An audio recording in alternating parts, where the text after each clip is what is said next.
Face au conflit entre les trois enfants d'Alain Delon, Anthony, Anouchka et Alain Fabien, la justice a pris la décision de placer la légende du cinéma âgée de 88 ans sous sauvegarde judiciaire par un juge des contentieux de la protection à la fin du mois de janvier. Un mandataire tiers avait été alors désigné. Une nouvelle décision judiciaire vient d'être désormais dévoilée. Selon les informations du Parisien, ce lundi 26 février 2024, les gendarmes sont intervenus, une perquisition qui a duré de nombreuses heures d'après nos informations, fin de semaine dernière au domicile familial de Douchy, Loiret, d'Alain Delon pour saisir des dizaines d'armes à feu. Le Parisien indique que plus d'une cinquantaine d'armes ont été saisies.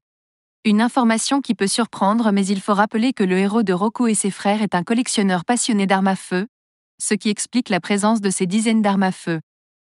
Le journal précise que cette décision a été prise par la justice dans un contexte de querelle familiale entre les enfants Delon et face à l'affaiblissement de sa santé depuis son AVC en 2019. Des armes de tir et de collection qu'Alain Delon possédait depuis longtemps et toute légalité. Sa propriété est même équipée d'un stand de tir et l'acteur aurait toutes les autorisations de détention de ces armes nécessaires. Pourquoi alors une telle décision ? Hiromi Rollin, femme controversée présentée comme la dame de compagnie du comédien et contre laquelle les poursuites des enfants Delon et d'Alain Delon lui-même ont été classées sans suite, a fait savoir qu'elle s'inquiétait de la proximité de tel objet avec la star.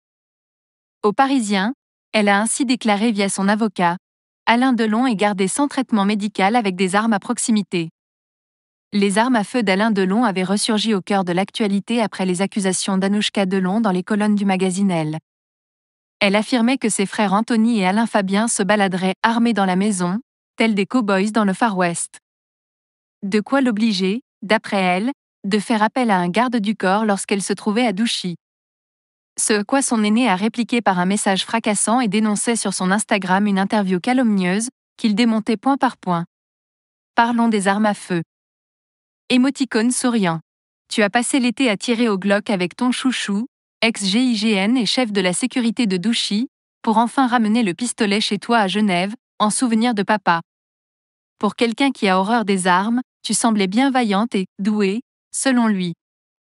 En ce qui me concerne, il y a longtemps que je ne me promène plus armée et régler ce problème d'identification ridicule qui m'a coûté assez cher par le passé.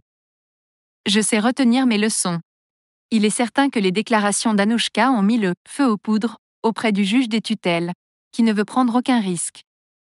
Il est même possible de penser que le samouraï puisse être un danger pour lui-même suite aux expertises médicales jointes au dossier pénal, le déclarant avec un moral faible et évoquant même un état d'épuisement physique et psychique avec un risque suicidaire majeur.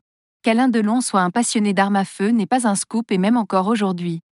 Rappelez-vous, sur une des photos publiées au réveillon de Noël dans le magazine Paris Match, Anthony Delon lors de son interview sur CNews expliquait à Pascal Praud que si on regardait bien la photo de son père de dos à table, il y avait un objet, très identifiable, à côté de sa main. Voilà une perquisition que la légende du cinéma a dû très mal vivre.